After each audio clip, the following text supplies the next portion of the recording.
the life, how we went from the highest of highs, being an ambassador's son, to the lowest of lows, and by myself in Iowa at age 17, created a naturally is going to create massive amount of resentment towards the person who put you in that spot.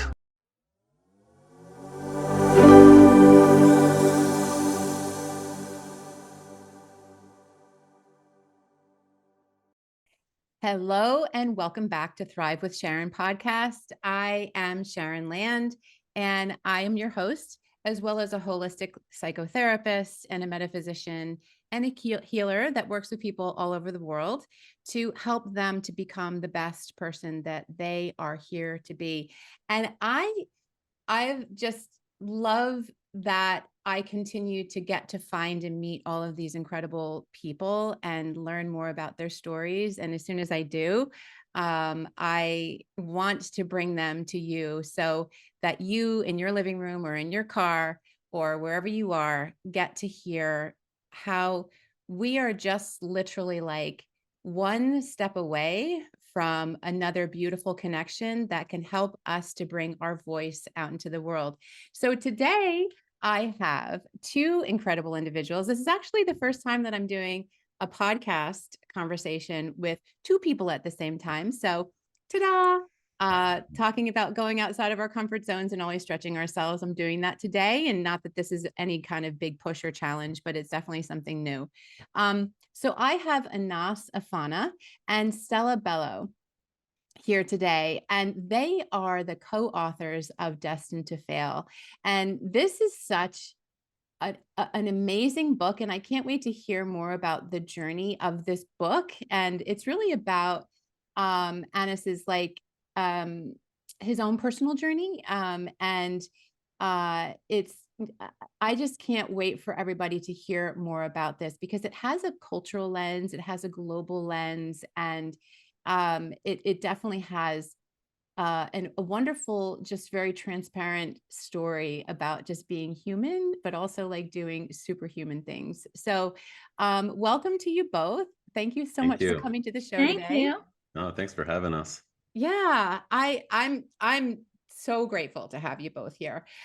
So what I wanted to talk about is, first of all, how so honest, this is your story, It correct? is. Mhm. Story Correct. of your own. So do you want to just share a little bit more about that and just what the premise is of it? Yeah, I immigrated to the United States in June of '93, and we always tell that my life is two parts: pre '93 and post '93. And Mm, so, the part pre 1993, once I landed in the United States, I always said I killed it. I killed that character, like that person is dead, and this became my new life. And there are reasons for that, which I'm sure we will cover. And from that point on, up to the release of this book, even my closest friends did not know the first part. I always lied about it. wow. For um, we'll dig deeper into this. So when my best friend of 22 years read the first 130 pages, he didn't know anything about them, and none of them, no one did. In fact, my own kids didn't know about 80% of the first part.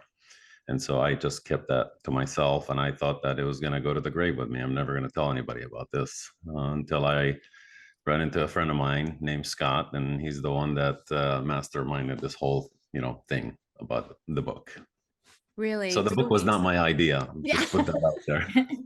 The books always birth themselves no matter what, right? Mhm. Yeah, So absolutely. I I'm also I just shared with you prior to pressing record. I'm in the process of writing my first book Mhm. first. I know there Mhm. will be more, and Exciting. hopefully there will be Yes, more for you both. not Um, likely. and yeah, Yeah. Yeah. He's like, I I don't know want a sequel. I was like, what about a sequel? I'm like, he's like, no. I'm Not feeling likely. I'm feeling the feelings I'm sure that you Yeah. felt. It's like Yes. asking someone, it's like asking a woman after she just gives birth, like, so are you Mhm. gonna have another one? You know, it's Yeah, like, exactly. Exactly.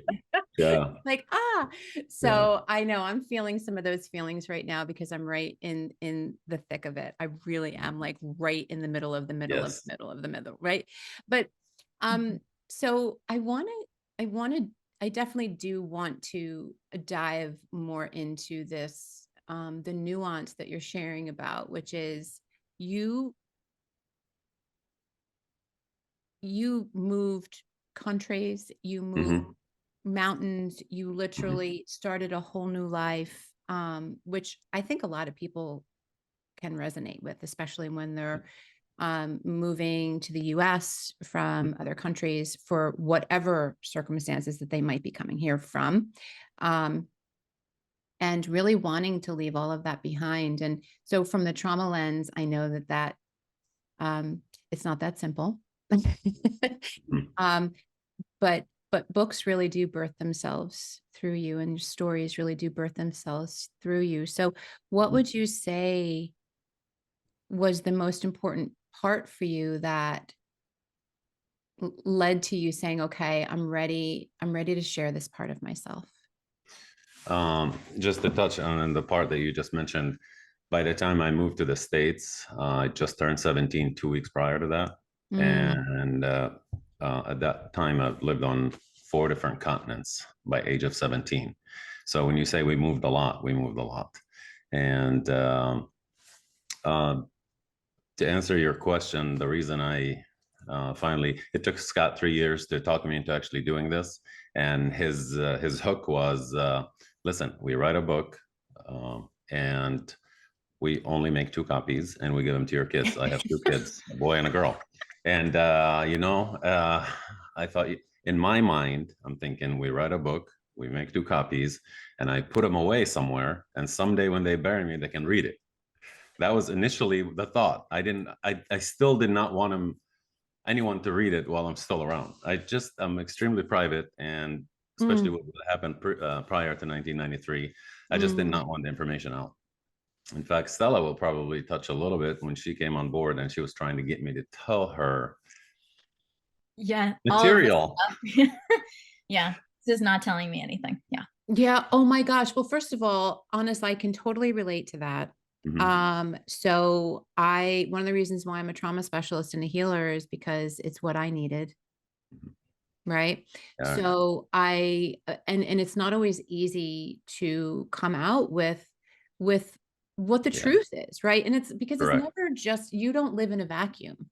The Mhm. experiences that you had, and I can't wait to dive into that, but the experiences that you have just in general are sacred, and they're also with other people who you're still kind of metabolizing how you want to have that relationship with them, whether they're still here or not. Mhm. Right. Mhm. So I can imagine how, yeah, like when I'm gone, let everybody else figure it out and create the stories in their own head. But like, I don't want to have to like look them eye to eye and like have Exactly. them want to know more about it. Exactly. Um, so before we actually talk about some of the details of that, I want to have Stella chime in because so Stella, can you just share what role you had in the book writing? Yes. So I interviewed Honest and, collected, we had all these conversations over FaceTime. And then so I collected the interviews and transcribed them into creative nonfiction or literary nonfiction. And I basically um, took all those conversations and made it into the book. So Honest was extensively involved in correcting things and saying, what if we add this part, and remembering things from long ago that he had forgotten. And so this was definitely a collaborative relationship. But yeah, those are my words. So you basically you held the container for Honest to share his story so that Mhm. he could be heard in a way that he really felt like he wanted to make sure created the clarity around what was his narrative, Mhm. right? Yeah. And you helped to bring that to life. So basically you helped to write the book, but it's Yes. Honest's story.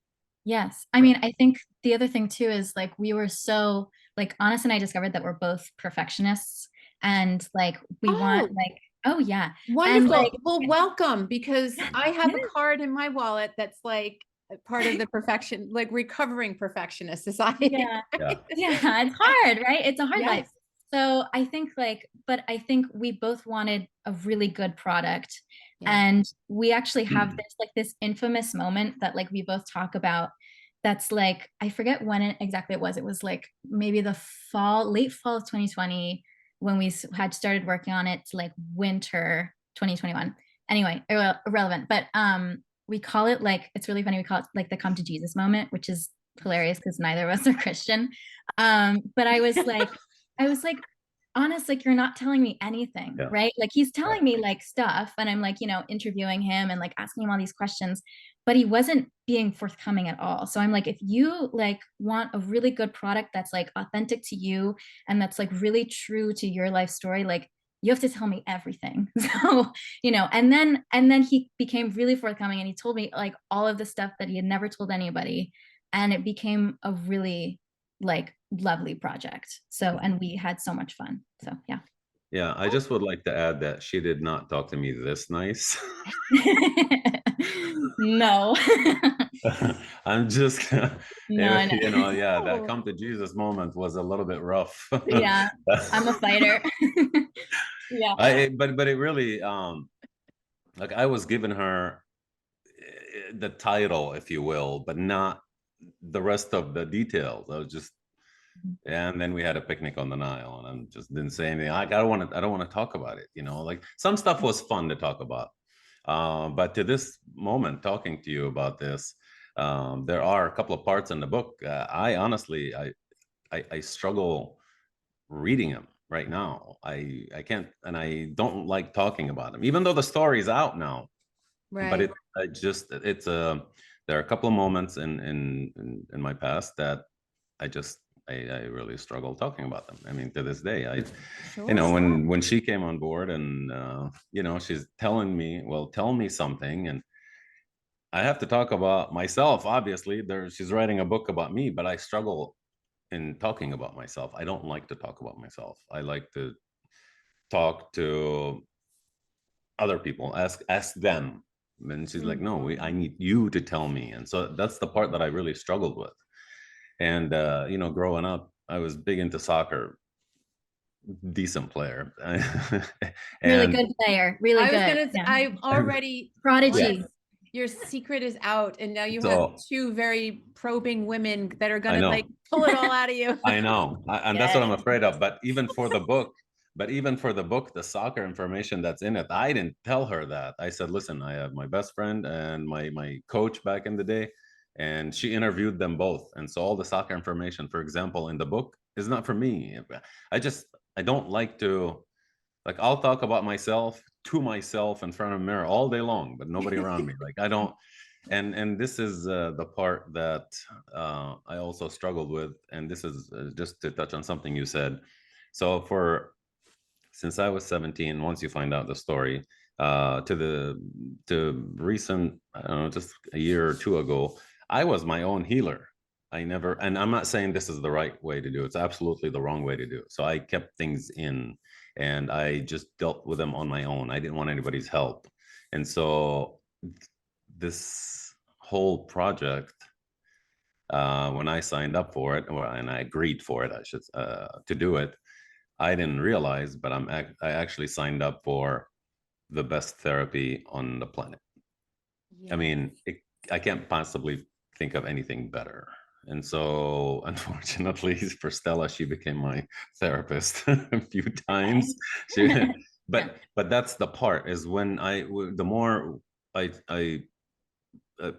talked to her, and the more she talked to me, and she told me a lot about her, and I told her obviously a lot about me, and it just, like Stella is a family member. Like, she's not just somebody I know. We're not co-writers. We're not just friends. And so me and my wife Natasha, we joke around. We always say our daughter Stella. Yeah, I know. But I don't have a daughter relationship with Stella. She's definitely a friend, but it's just an ongoing joke. But she's a member of the family, basically, is what we're saying. So, exactly. Once I got to know her, it was easier. Every time we spoke, it was a little bit easier and easier to talk. And so we covered a lot of material for the book. And let's just pick halfway through, I felt good enough that I went back and I told her something I didn't tell her on purpose. I kind of opened up and added another story, and then we would work some more, and I'd feel a lot more comfortable. Then I'd go back and tell her another story, or something that I didn't tell her, or shared with her, and so it really was a long project. We worked on this religiously 2 years daily, and Wow. Wow. Wow. by Wow. the end of it, of course, now I can tell her anything.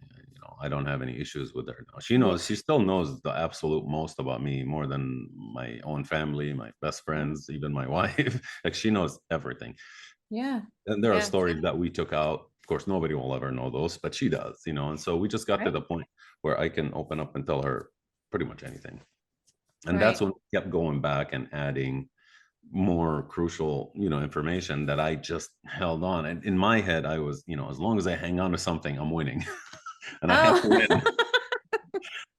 It's just a competition, not a competition thing for me. I just don't know why I was doing it. Okay. And it just got to the point where, like, all right, just tell her everything. And I did. Just opened up, and the floodgates opened up. And she is amazing with words. And the way she wrote this book is just, I may be biased, but it's phenomenal. Everybody's telling me that. And here we are. Well, there's something about having someone really hear and see you in a way where they can articulate the experience from such a full-bodied lens Mhm. that when somebody repeats something back to you or reflects something back to you, that you feel moved yourself about yourself in a way that you never had the opportunity to be Right. held and seen, right? So Stella has that gift Mhm. clearly. Mhm. And Absolutely. I think it's amazing that the two of you connected on this, but how did you connect on this? Like, how did it actually even, like, how did you find one another? Yeah. Oh, we go back to Scott, Mhm. and we're just gonna fast forward 3 years. He tricked me into saying yes, let's do this book. So we'll he's an English major, and his sister Amelia is a writer editor, Hmm. and so originally we said just the three of us. She would send me, I spoke with her on the phone, gave her idea of, this really short Right. story. And so she started sending me emails. And then while I'm working, I work a lot, 100 plus hours a week. And so I didn't have Wow. time to type. So I just bought a little headset, and I started recording the answers, and I would email them back to her. And from that point on, 3 years would go by, and we accomplished absolutely nothing, not even a half of this chapter. And 90% of it is I wasn't taking it serious. I still didn't want to put There is an energetic block yeah. there. It just gut feeling, which I go by a lot. It's like my sixth sense. It just Mm-hmm. is telling me it's just not the right thing to do at the moment. It was Mm-hmm. the wrong time. Mm-hmm. And I just kept slacking off and not responding in time. And I'm busy, and she's busy, and he's busy. And 3 years go by, and we accomplished nothing. And Mm. so finally, in 2020, she called and she said, I'm going to hire a writer. And I said, no, you're not. I said, I'm struggling to tell my story to my good friend Scott. You want me to just get this stranger who I have no idea. And then I thought of something like, oh, who's going to pay her? And she said, you. I said, oh, great. So that's a double no. Anyway, she says, too late. I already put the ad out. And I had this lovely lady who responded. She told me lady, who responded. And I said, okay, let's do a FaceTime. And Stella came on board, and I'll let her tell you her end of it. Yeah. So I was 21 and I was taking a gap year or like a semester off because of COVID from college. And so I think like a lot of people my age, I was sort of like, what am I going to do with my life on this gap year? Like when the world is sort of coming back, but like essentially shut down. And so I found this ad on my like school's job and internships online bulletin And yeah, I was like, I figure I could do this. Like, this sounds really fun. And it was sort of like, this description was kind of like funny and cryptic. It was like a diplomat, like, and I was like, maybe he's famous. And I was really like excited. So I sent all my stuff in. And yeah, I think like the rest is history. Like, I wrote a sample and Honest really liked it. So yeah. Yeah, but you have to tell her about our first Oh FaceTime. yeah. Yeah, well, no, I was like expecting like a really like old man, because like Honest is now he's 46. At the time he was 44. And I'm like, huh, like that seems a little like, usually like older men write their memoirs, right? It's like that's sort of like the stereotype is like, people who are sort of like have a life to have a retrospective to recount, like usually put that in a memoir. So I was sort of like, this guy's gonna be really old. And then like we FaceTimed and I was like, you're not old. That's the first thing she tells me. She goes, "Oh, you're not old." I'm like, "What? What? Really? That's the first thing you tell me?" Only I mean, 41. thank you, but Yeah. But Yeah. God bless that, right? Like it's just so Stella, you just showed right up. Like Yeah. That's right. there was You're not no old. like, let me just, have to prove anything. You're just like, oh, Yeah. hey, Yeah. Yeah. that is A- hysterical. And then again, I was told, a lady, so I was expecting an older person, and I said, "How old are you?" And she goes, 21. 21. 21. Yeah. Okay, so Yeah. we were both shocked for the different reason, and so yeah. Yeah. Mhm. Oh my gosh. Yeah, it was That's interesting right from the get-go. well, Stella, you're an exceptional human being. She is. Thanks. I don't know. No, she really is. Yeah.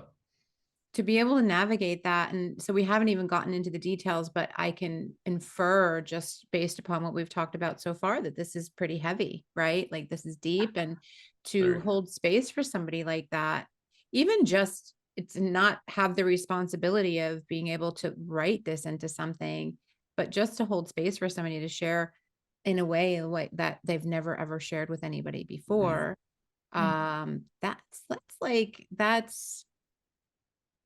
that takes an old wise soul to be able to do that.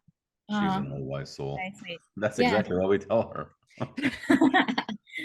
Well, no, I felt like it was yeah, like as we kept, like started to get into it, I was like, wow, this person is really fascinating.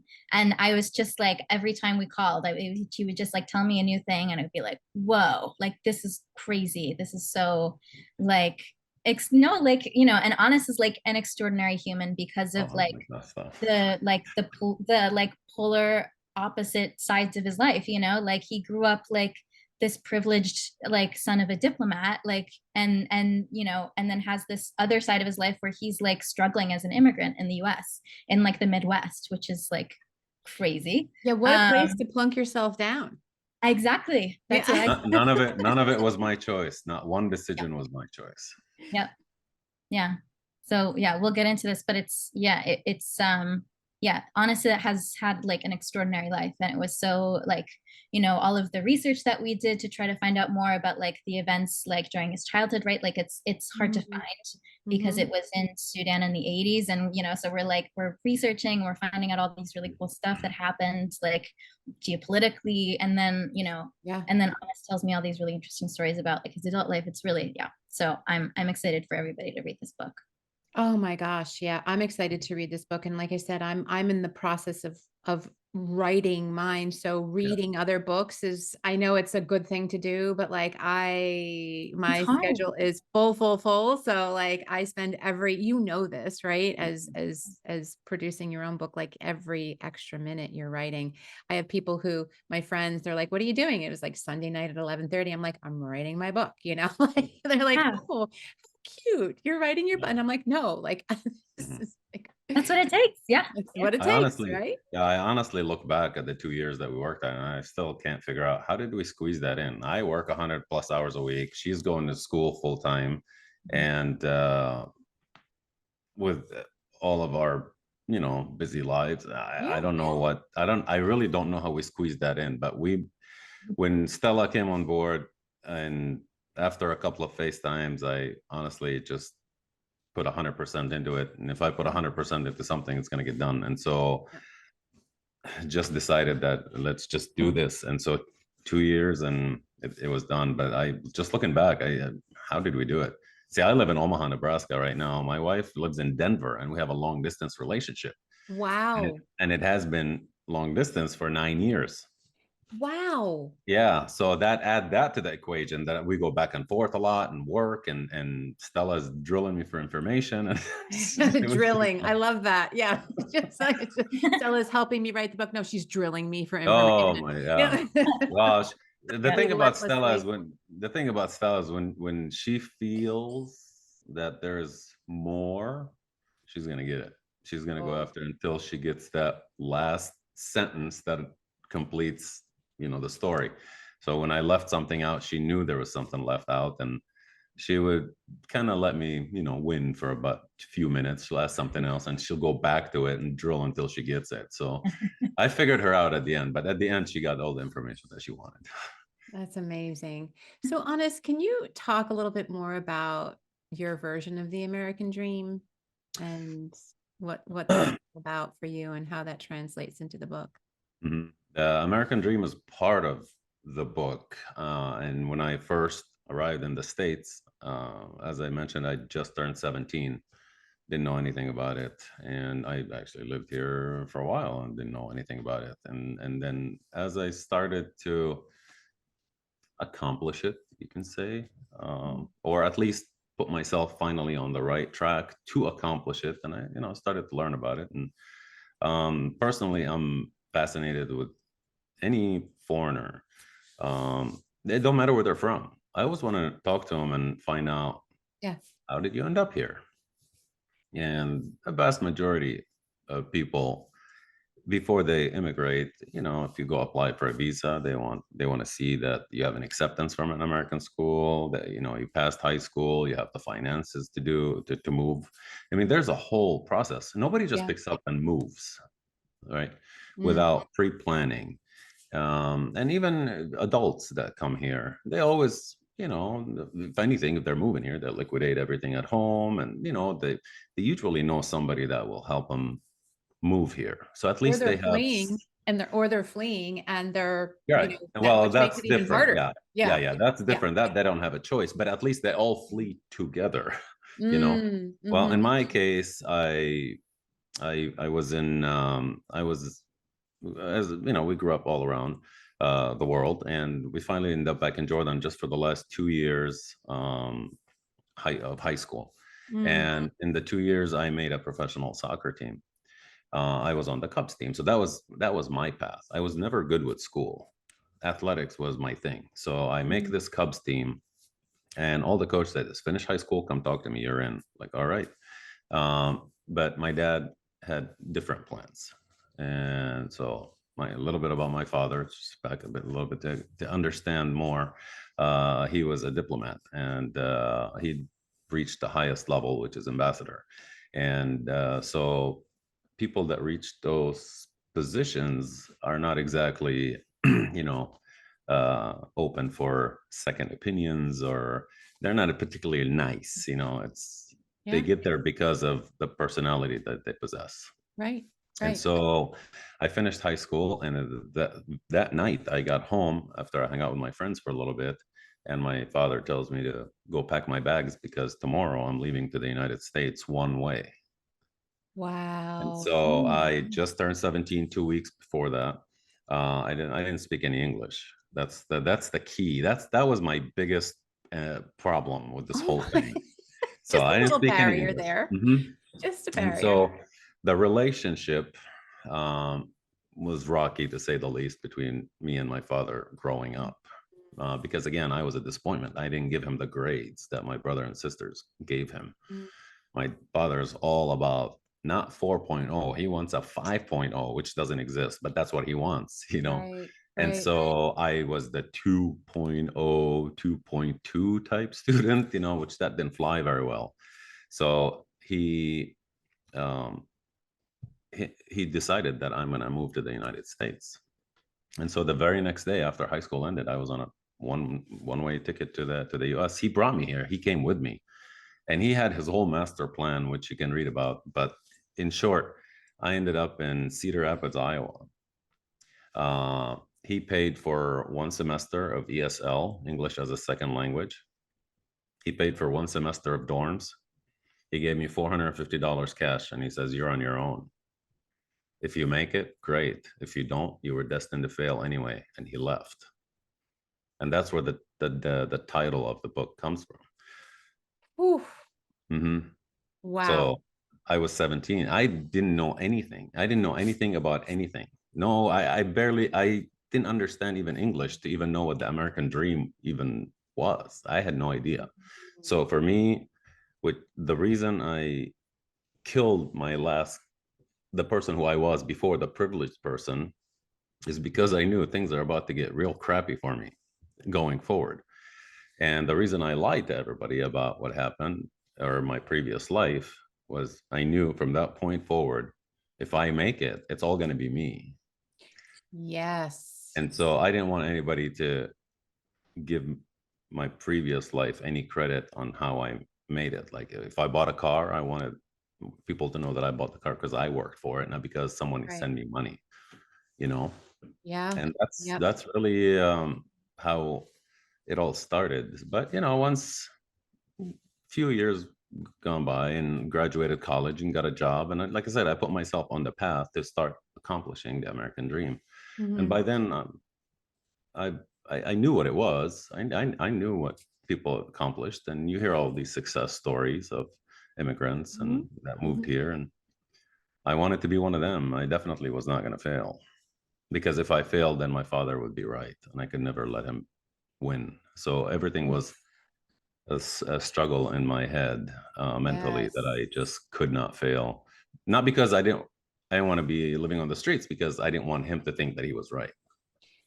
Yeah, that, and also, I mean, so what you're talking about from historically from before you were dropped off here Hmm. in Hmm. the US, that high level of expectation, that constant moving of the goalpost, right? So Hmm. you've got to be over here, and then you get your resources and you choose, and then, oh no, it's not good enough, you go over here, right?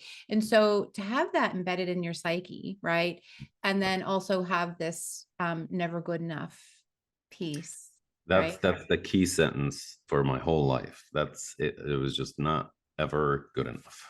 Right, right. Mm. And so You for hit that right on the some, nail. it's like a dream to be Mhm. able to accomplish a, a grain of what you did in your life. But for you, how you felt was it was never good enough.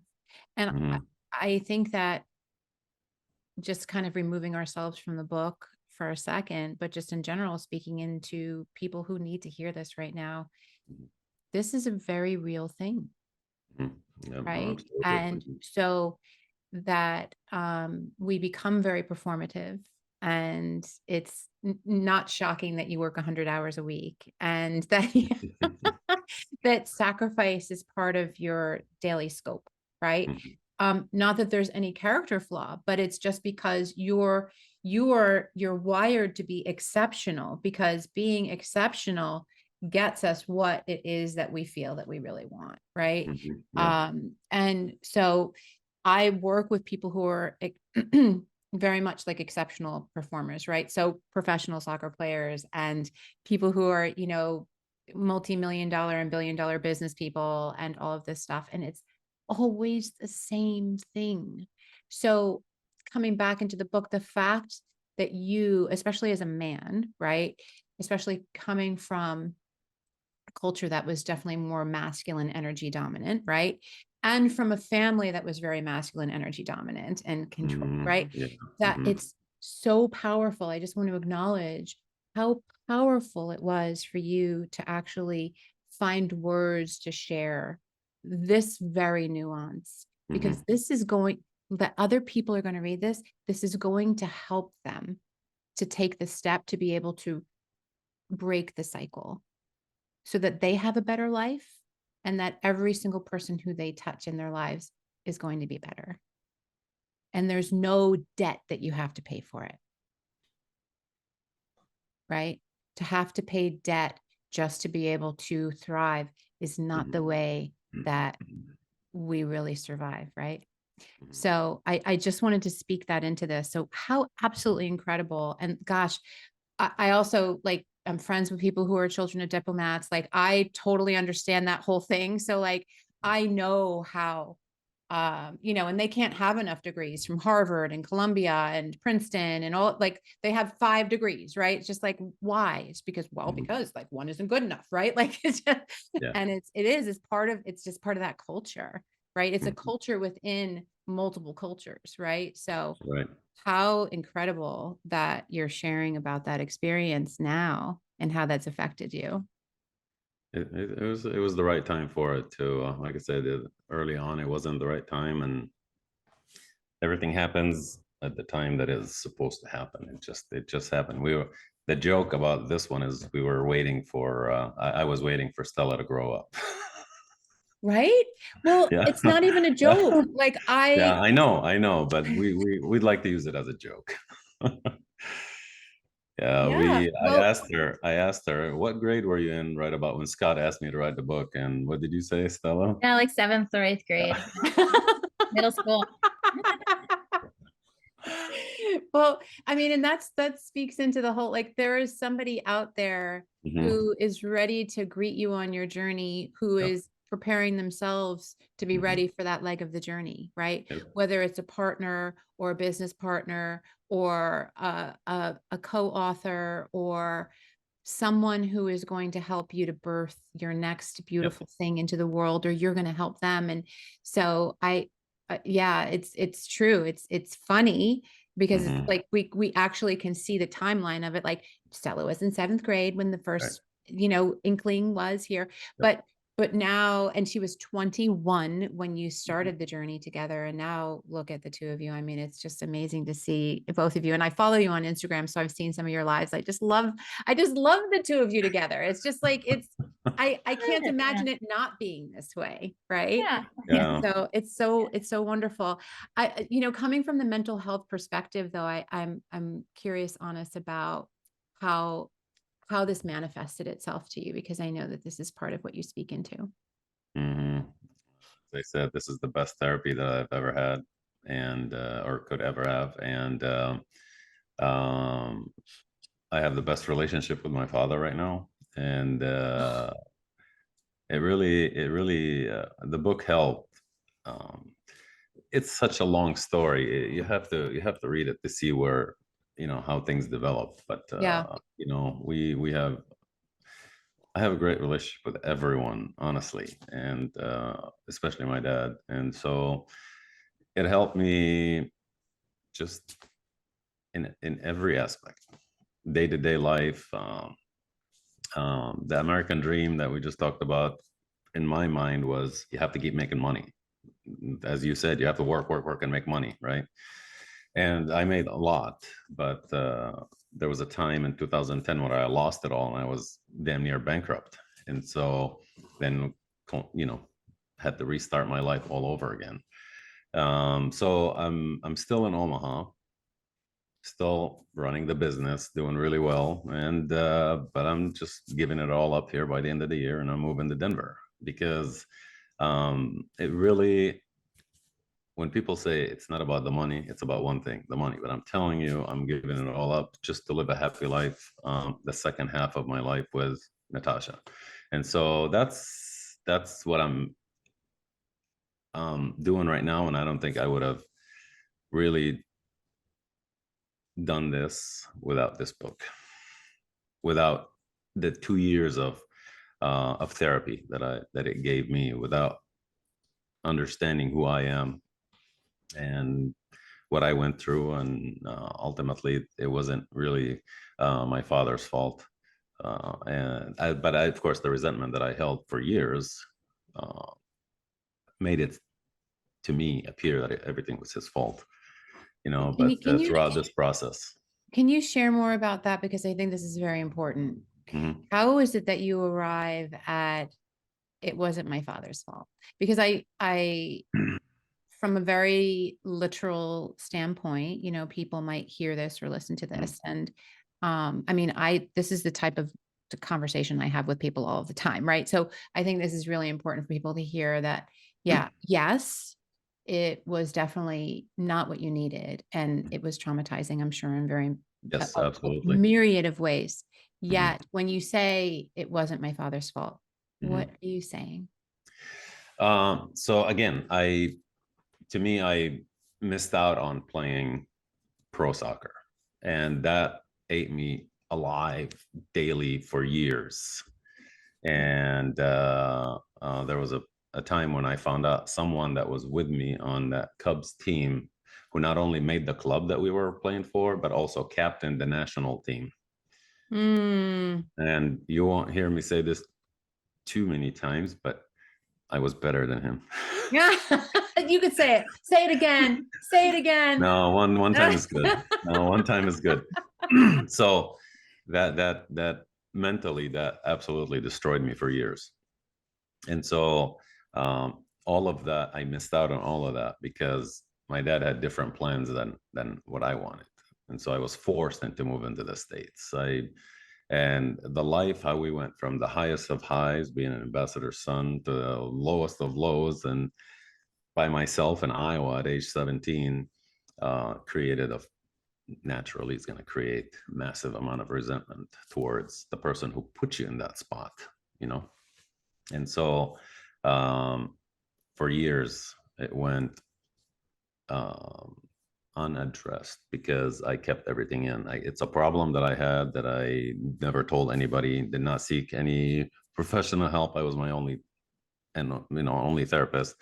And so about 2014, after my life blew up in 2010, lost everything, lowest point of my life. And then I had to have a talk with myself. I had to bring all that stuff out to figure out why is all of this happening to me, you know?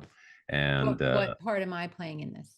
yes, Mhm. which part am I playing in my own self-destruction? And that's what it was. It was self-destruction. It was me. And I always blamed it on other people. Mm. The captain of that team, of course, was my dad, but it's always someone else it's somebody else's fault. Um, and I just, into about 2014, midway through it, and we talk about this in the book, of course, is I had to figure out who's the source of all my problems.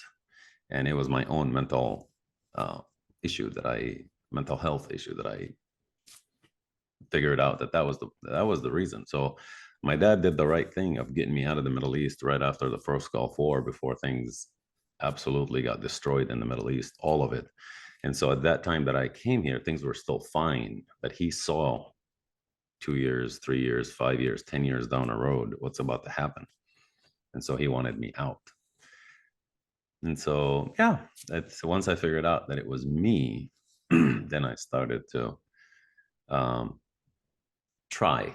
I'm not a professional, but I'm trying to help myself be better. And my wife, I met her before that moment, of course, but she really helped. She helped me. She never quit on me. And when she met me, I was at my worst. I was at the Mm. lowest point in my life. Yet somehow she saw through all of that, Mm. and I'm just repeating what she told Stella. So it's not it's not that I knew that back then. I didn't know that until, of Mm. course, the book. We're writing it, and she's answering Stella's questions, and I'm hearing all this stuff. Like, really, you saw through all of my desire. I was broke. I didn't have a. I was living in the basement at work, and so. But she saw through all of it, and really never quit on me either. And she just stuck by me and helped me get through there. Get through that.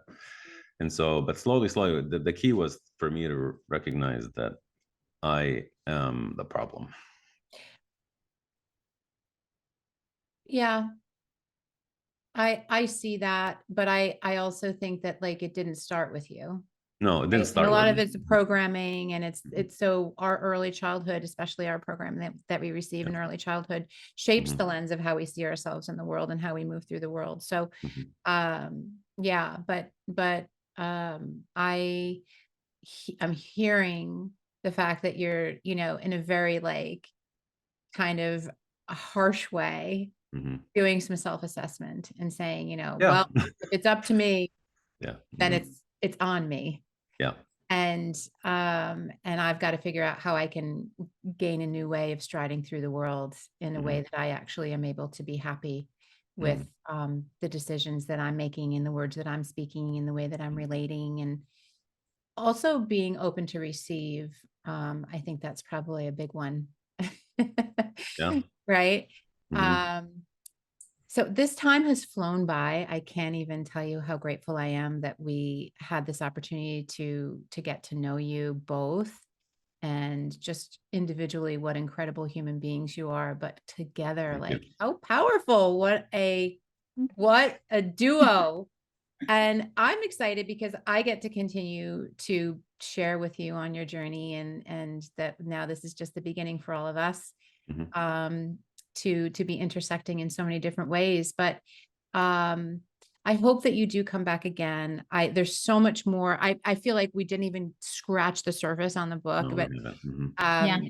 it's just, I think this is just a lot for people to ponder, even just what we've Mhm. shared and what we've talked about today. And I would love to have you back, and we can do a part 2 and go a little deeper into some of the Oh, yeah, stories that you didn't absolutely. even Love want it. to share. Stella's going to get the chance, though, to choose what those stories are.